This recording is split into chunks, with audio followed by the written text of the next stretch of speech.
ओम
नमो भगवते वासुदेवाय।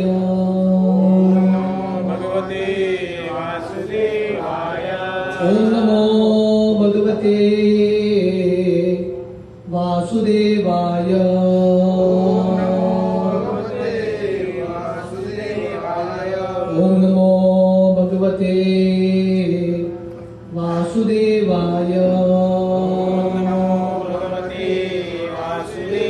नारायणं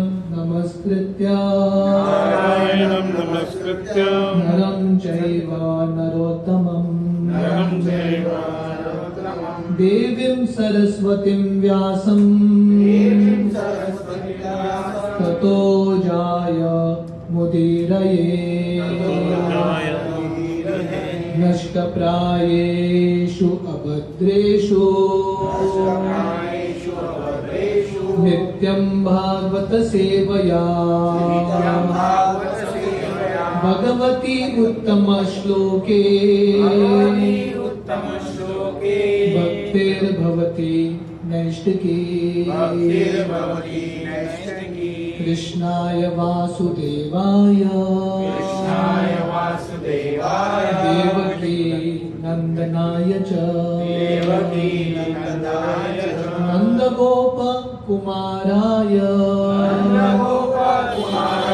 गोविंदाय नमो नमः। नमो पंकजनाभाय नमो पंकजमालिने नमो पंकजनेत्राय नमस्ते पंकजांग्रये।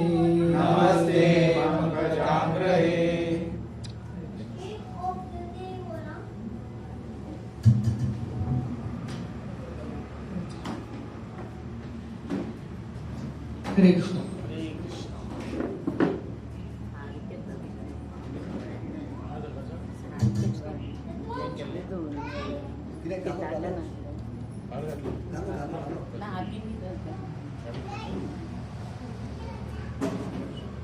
हरे कृष्ण।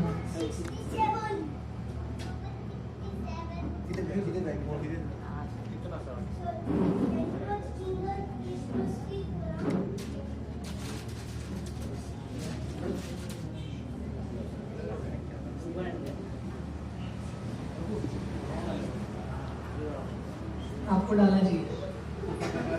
हरे कृष्णा कृष्णा कृष्णा हरे हरे हरे राम राम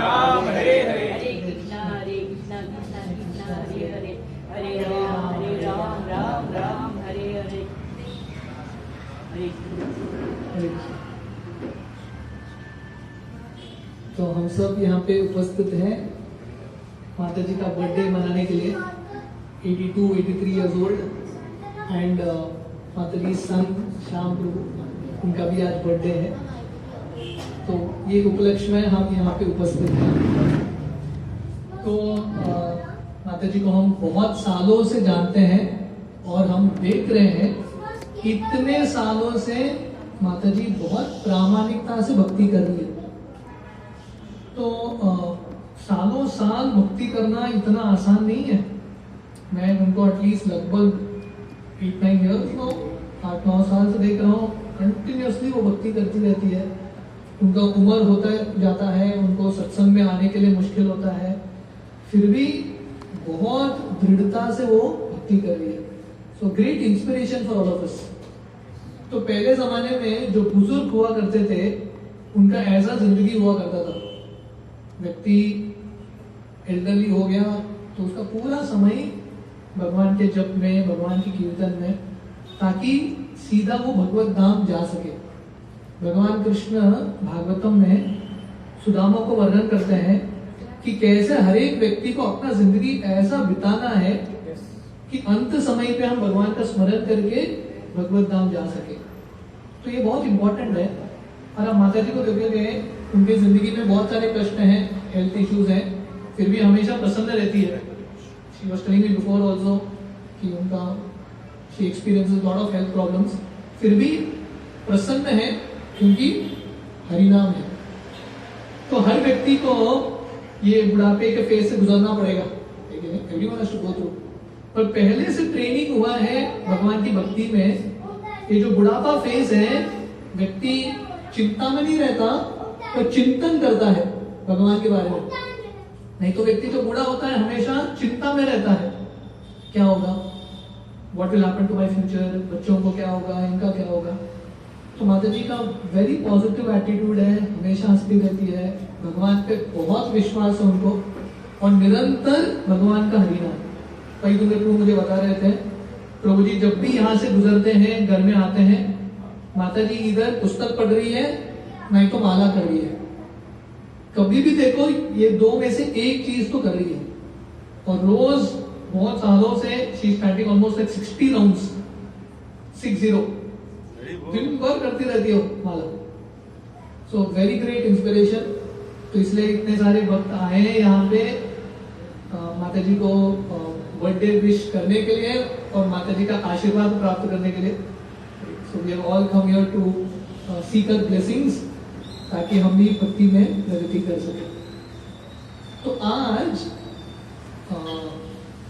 क्योंकि माता जी बहुत प्रामाणिकता से, सरल हृदय से भक्ति कर रही है, तो मुझे लगा गीता का एक श्लोक चर्चा करते हैं, जहां पे भगवान बताते हैं भक्ति करना कैसे बहुत सरल है अगर हम प्रामाणिक हैं तो। इफ यू आर सिंसियर, अगर हम प्रामाणिक हैं, हर व्यक्ति भक्ति कर सकता है। ऐसा नहीं कि सिर्फ ब्रह्मचारी हो, सन्यासी हो, पुरुष हो, हर व्यक्ति कर सकता है। और भगवान को प्रसन्न करने के लिए ये जो एलिमेंट है भक्ति का, हर व्यक्ति के पास है। जैसे है माइकल एंजेलो के बारे में सुना है आपने? एक बहुत बड़ा स्कल्प्टर है, मूर्ति बनाता था माइकल एंजेलो। तो किसी ने माइकल एंजेलो को पूछा, आप इतने सुंदर मूर्तियां कैसे बनाते हैं पत्थर से? तो माइकल एंजेलो ने बोला, मैं मूर्ति नहीं बनाता, वो मूर्ति ऑलरेडी है पत्थर में। मैं क्या करता हूं, जो पत्थर नहीं चाहिए, अनवांटेड पत्थर, उसको मैं निकालता हूं और वो मूर्ति सामने आता है। तो ऐसे ही हर एक व्यक्ति के हृदय में भक्ति है। Everyone has the element of भक्ति। ढक चुका होगा अभी, पर वापस अगर हम प्रोसेस के माध्यम से, जो भक्ति का आंदोलन है, भक्ति का मार्ग है, ये पालन करेंगे, तो जितने भी हमारे अनर्थ हैं वो धीरे धीरे मिट जाएंगे। इसलिए चैतन्य चरितामृत में ये श्लोक आता है, नित्य सिद्ध कृष्ण प्रेम साध्य कबु नोय, श्रवणादि शुद्ध चित्ते करिए उदय। तो ये चैतन्य चरितामृत का श्लोक है। कृष्ण के प्रति जो प्रेम है, भक्ति है, हम सबके हृदय में है, स्वाभाविक रूप से है हृदय में, पर क्योंकि इतने सारे अनर्थ हैं वो डक चुके हैं, इसलिए हमको क्या करना है, श्रवणादि शुद्ध चित्ते। जब हम श्रवण करेंगे, भगवान का कीर्तन श्रवण मार्ग में भाग लेंगे, तो धीरे धीरे वो भक्ति का अनुभव होगा, वो कृष्ण के प्रति जो प्रेम है उसका अनुभव होगा। और इसके लिए हमको मनुष्य शरीर मिला है। मनुष्य शरीर किसके लिए मिला है? ताकि हम भगवान के प्रति जो प्रेम है पुनर्स्थापित कर सके। नहीं तो बाकी चीज तो पशु योनि में भी मिलता है कि नहीं? ऐसा है क्या सिर्फ मनुष्य परिवार का पालन पोषण करता है? पशु भी करता है पालन पोषण। पशु भी अपना घर बांधता है, चिड़िया भी अपना घर बांधता है कि नहीं? तो सिर्फ हमने परिवार का पालन पोषण किया, घर बनाया, तो ये मनुष्य जिंदगी की सफलता नहीं है। मृत्यु के पहले हमको कृष्ण के प्रति जो प्रेम है वो उत्पन्न करना है। तो आपको जो भक्ति है उसमें और अग्रसर कराने के लिए ये गीता का बहुत सुंदर श्लोक है, बहुत सरल श्लोक है, पर इसके पीछे बहुत तत्व ज्ञान है। ये श्लोक के बारे में हम थोड़ा बहुत चर्चा करेंगे, ठीक है? तो ये गीता का 9वां अध्याय है, 9th चैप्टर, 26th वर्स। तो ये 9वां अध्याय है, इसका शीर्षक है द मोस्ट कॉन्फिडेंशियल नॉलेज, सबसे गुह्यतम ज्ञान। ये जो 9th चैप्टर है, गीता का ज्ञान ऑलरेडी गुह्य है, तो ये जो 9वां अध्याय है गुह्यतम, द मोस्ट कॉन्फिडेंशियल नॉलेज, उसमें ये श्लोक है जहां पे भगवान बताते हैं, पत्रम पुष्पम फलम तोयम यो मे भक्त्या प्रयच्छति तदहम भक्ति उपरतम अश्नामि प्रयतात्मना। हम बच्चों के लिए गोपाल संस को लेते हैं ना, बच्चों का प्रोग्राम, हर बच्चे को ये श्लोक डेफिनेटली आता है, बहुत सरल श्लोक है। पत्रम पुष्पम फलम तोयम यो मे भक्त्या प्रयच्छति तदहम भक्ति उपरतम अश्नामि प्रयतात्मना। तो भगवान बोलते हैं, जो भी मुझे भक्ति के भाव से, प्रेम से एक पत्ता, एक फल, एक फूल या कुछ भी नहीं तो थोड़ा पानी भक्ति के भाव से अर्पण करेगा, भगवान बोलते हैं मैं स्वीकार करूंगा। तो भगवान को हमारे फूल की जरूरत है, फल की जरूरत है, भगवान को ये सब की जरूरत नहीं है कि नहीं? भगवान तो आत्मा राम है, उन्होंने ये सब कुछ बनाया है। तो भगवान को हमारे फल की जरूरत नहीं है, हमारे फूल की जरूरत नहीं है। हम जो भी देंगे भगवान को उसकी जरूरत नहीं है। तो जब हम भगवान को अर्पण करते हैं, हमको ये याद रखना है किसका भला कर रहे हैं? भगवान का भला कर रहे हैं? नहीं, हम हमारे भला के लिए भगवान को अर्पण कर रहे हैं। He is not in need, उनका जरूरत नहीं है, ये हमारा जरूरत है। जैसे पिताजी होते हैं, पिताजी अपने बच्चे से क्या चाहते हैं? एक ही चीज चाहते हैं, प्रेम। पिता अपने बच्चे को सब देते हैं, उनका एक्सपेक्टेशन क्या है? बच्चा मेरे से थोड़ा प्रेम करे। तो वैसे ही भगवान वो क्या चाहते हैं? क्योंकि हम भगवान के पुत्र हैं, पुत्रियां हैं, भगवान चाहते हैं कि हमारा उनके साथ संबंध बने। ये जो संबंध हमारा टूट गया है वो पुनर्स्थापित हो, क्योंकि ये संसार में हम सब अलग अलग कष्ट भुगत रहे हैं कि नहीं? कोई यहाँ पे व्यक्ति है जिसकी जिंदगी में कुछ भी कष्ट नहीं है, हर व्यक्ति की जिंदगी में कष्ट है। स्टूडेंट को कष्ट है, जो काम करते हैं उनको कष्ट है, हर व्यक्ति को कष्ट है, ब्रह्मचारी को कष्ट है, गृहस्थ को कष्ट है, हर व्यक्ति जो संसार में है पीड़ित है, और हर व्यक्ति सॉल्यूशन चाहता है। कष्ट का सॉल्यूशन क्या है? तो शास्त्र वर्णन करता है, सब हमारे जो कष्ट है उसका एक ही सॉल्यूशन है, भगवान के साथ जोड़ना। क्योंकि हम भगवान से अलग हो चुके हैं, ये दुनिया में कष्ट भुगत रहे हैं। तो भगवान आते हैं अलग अलग अवतार के रूप में, कृष्ण के रूप में, राम के रूप में, नरसिंह, वराह, इतने सारे अवतार हैं भगवान के। भगवान क्यों आते हैं? भगवान को ये दुनिया में आने की कुछ जरूरत है? भगवान तो आध्यात्मिक जगत में है, उनको यहाँ पे आने की क्या जरूरत है? भगवान एक ही कारण के लिए आते हैं, ताकि हम सबको बुला सके। He is coming to invite all of us, कि आप आइए, मेरे पास आइए। और भगवान वो मार्ग को सरल बनाने के लिए ये श्लोक में बता रहे हैं, मेरे साथ संबंध जोड़ना बहुत आसान है। Krishna has made the process so easy। ऐसा कोई व्यक्ति है जो बोल सकता है, भगवान मैं इतना गरीब हूं, मेरे पास एक पत्ता भी नहीं है आपको अर्पण करने के लिए। ऐसा कोई व्यक्ति है? कोई नहीं है। पत्ता भी नहीं है तो एटलीस्ट पानी तो अर्पण कर सकते हैं। देखिए भगवान इतने महान हैं, फिर भी क्योंकि भगवान चाहते हैं कि हम उनके पास आए, भगवान ने वो स्टैंडर्ड इतना कम कर दिया है।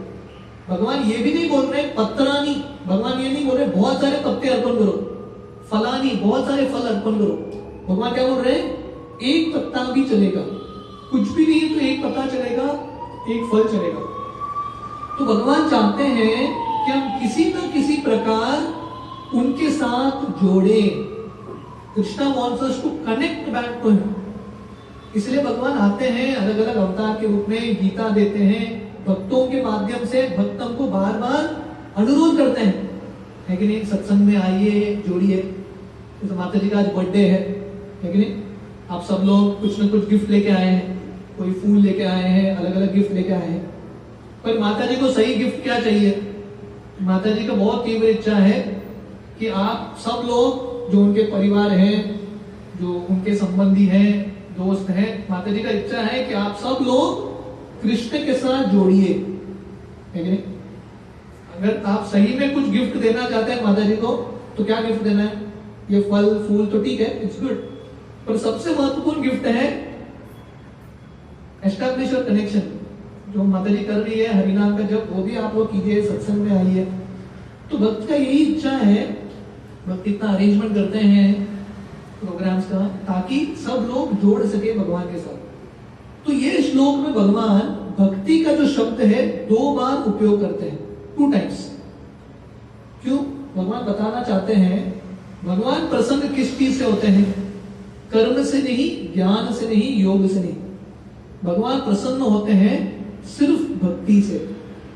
तो इसलिए गीता में अलग अलग योग का वर्णन है, पर सबसे श्रेष्ठ योग है भक्ति योग। इसलिए ये अध्याय में द मोस्ट कॉन्फिडेंशियल नॉलेज, ये अध्याय में कृष्ण भक्ति का गुणगान कर रहे हैं। How important it is to connect to the process of भक्ति।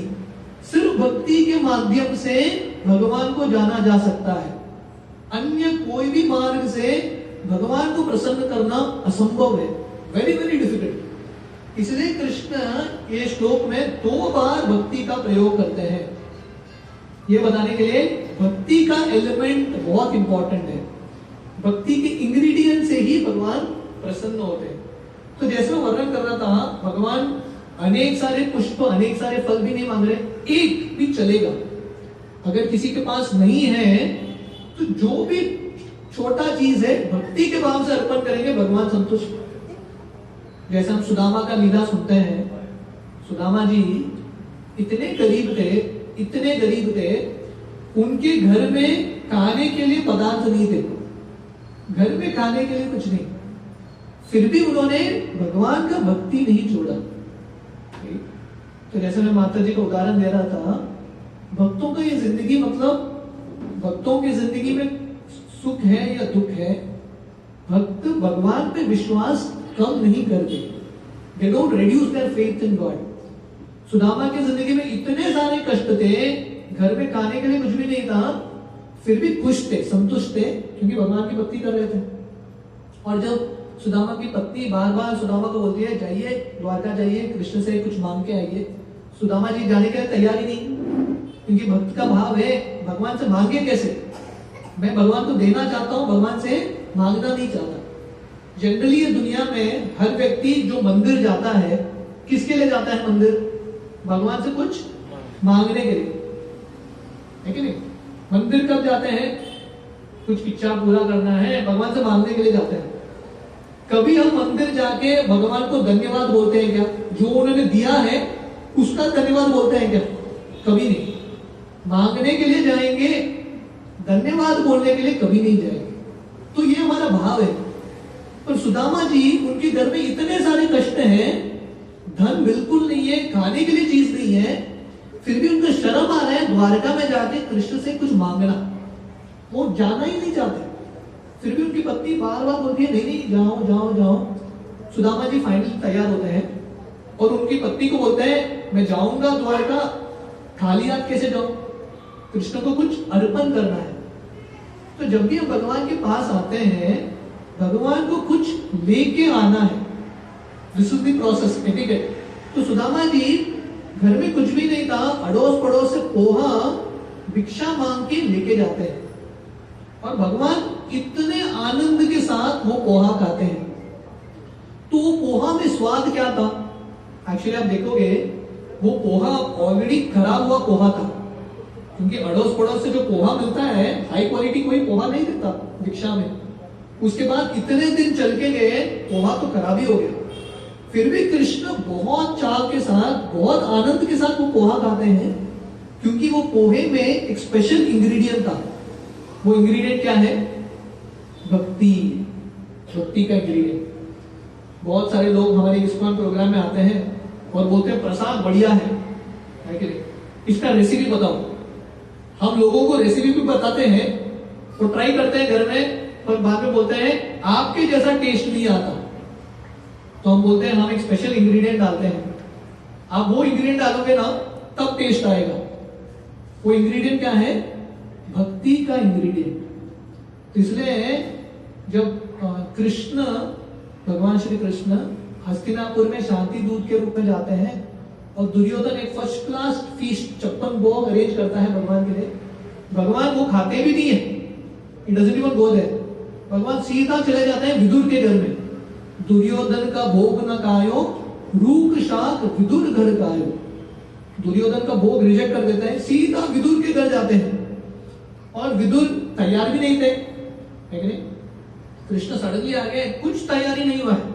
कृष्ण ने एक मैसेज भी नहीं भेजा मैं आ रहा हूं, बी रेडी, कुछ नहीं, सडनली पहुंच गए। और विदुर बाहर गए थे किसी कार्य के लिए, और विदुर की पत्नी थी विदुरानी, वो कृष्ण को देख के इतना आश्चर्य में आती है, वो विश्वास नहीं कर पाती कि कृष्ण आए हैं। घर में कुछ केला था, वो केला का छिलका निकालती है, कृष्ण को देखते हुए केला फेंकती है और छिलका अर्पण करती है कृष्ण को। केले का छिलका कभी खाया है क्या? कभी नहीं खाया ना हमने। कृष्ण खाते हैं केले का छिलका आनंद के साथ। केले का छिलका 1 2 विदुरानी दे रही है, कृष्ण खा रहे हैं। विदुर जी आते हैं बीच में, वो देखते हैं कि क्या हो रहा है, मेरी पत्नी पागल हो गई है, केला फेंक रही है, छिलका दे रही है कृष्ण को। बोलते नहीं नहीं क्या कर रहे हो? तो उसको समझ में आता है मैंने गलती किया है, तो वो छिलका फेंकती है, केला अर्पण करती है। और भगवान कृष्ण बोलते हैं वो जो छिलका था केले से ज्यादा स्वादिष्ट था, क्योंकि भगवान किसके भूखे हैं? भगवान भक्ति के भूखे हैं।